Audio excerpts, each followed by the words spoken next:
I want to bring to your attention, I've emailed this to everybody at the state capitol.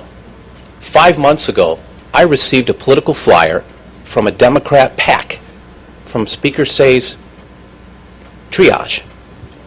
It says here that Governor Lingle and the Iona administration wanted to take the TAT. You can't have it both ways.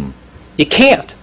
This flyer says that had Governor Lingle and the Iona administration got their way and taken the TAT, we would have had to raise our property taxes. Police, fire, emergency services, senior programs would have all been cut because of the Lingle-Iona administration. There are only 9 people out of 76 that are Republicans at the State House. So if the proposal in this discussion I hear is that, well, maybe you have the aftermath of repercussions of the city asking to do what's right, to ask for justice, I just want to say 5 months ago that if they raised and raid the TAT above and beyond the current HD1 of the bill, the House voted no to increasing your property taxes. The House opposed jeopardizing police, fire, and parks and senior programs. So if they take the TAT, the opposite would be true. The state legislature, the Democrat-controlled legislature, raised your property taxes. The Democrat-controlled legislature increased your parking fees. Is there a question in this speech? Question. Have you seen this flyer? I have not seen the flyer. Okay. Everybody at the state capitol has gotten this flyer. And that's why I think they, on third reading just yesterday, refused to take the TAT because they knew I would do more than just give it to 76 legislators. So I want, and there should be copies of this on everyone's desk here, that if that's going to be the cop-out to not pass this resolution, because everybody thinks that the TAT is going to be touched of greater than what it is, I just gave you the ace in the hole. Thank you. Thank you. Further. If the chair might be willing to consider a motion to table or withdraw the motion, withdraw the resolution, I think that would be given some serious consideration. So I would also strongly urge us to defer this measure. Thank you, Mr. Chair. So I'm not going to be able to support passing this resolution. Thank you. Thank you, Councilmember. Councilmember Berg has reminded us and reminded the people across the street that this is still an issue that we need to deal with, and we will not go away. And we will bring it to their attention, if not today, if not next week, certainly next year, and hopefully with the help of the administration in a joint communique that they should take this up in the next session. Thank you very much, members. I chose to take this action because in 2007, there was a $700 million plus surplus. So when bad times, don't do anything. As the clock ticks, you have $16 million a year being fleeced. Those are my words. Back in 2007, when there was a $700 million surplus and the tax collection had started, nobody did anything. This council did nothing.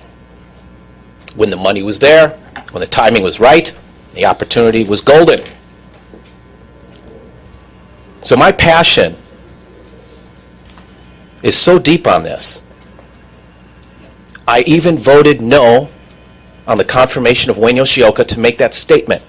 I admire the man, I supported him in committee, and I wanted to make a stand because the people of District 1, from Eva to Makaha,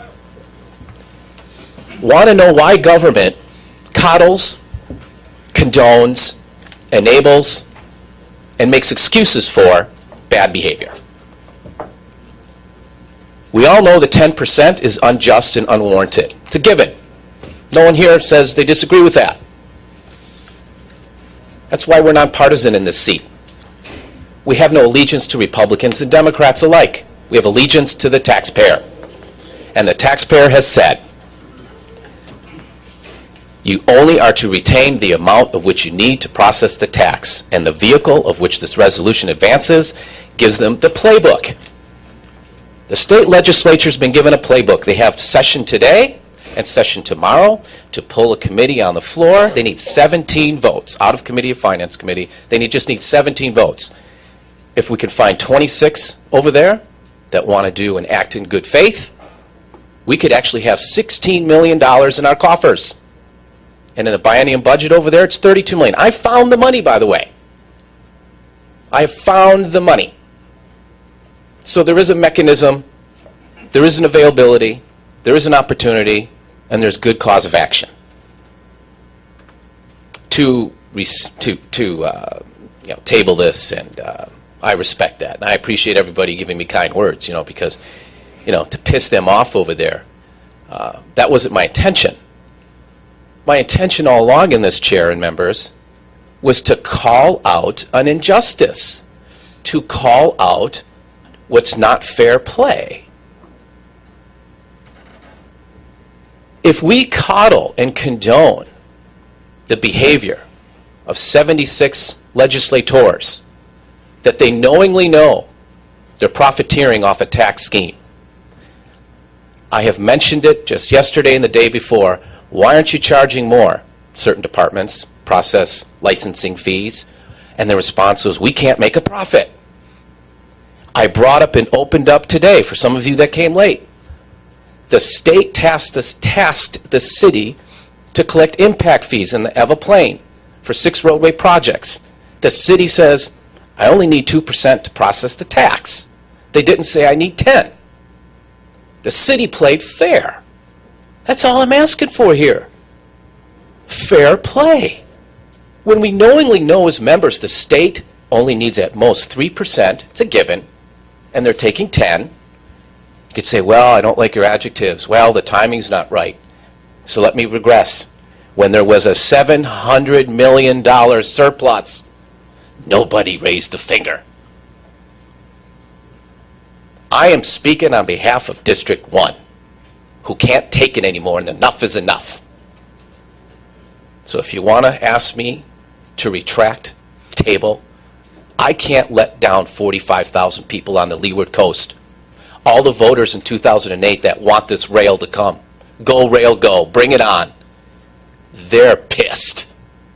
They're the ones who are pissed.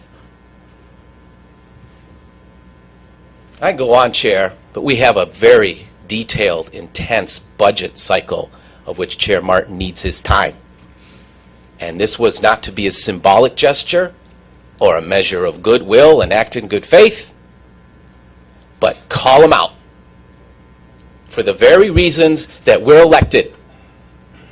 That's why I was elected, to call them out.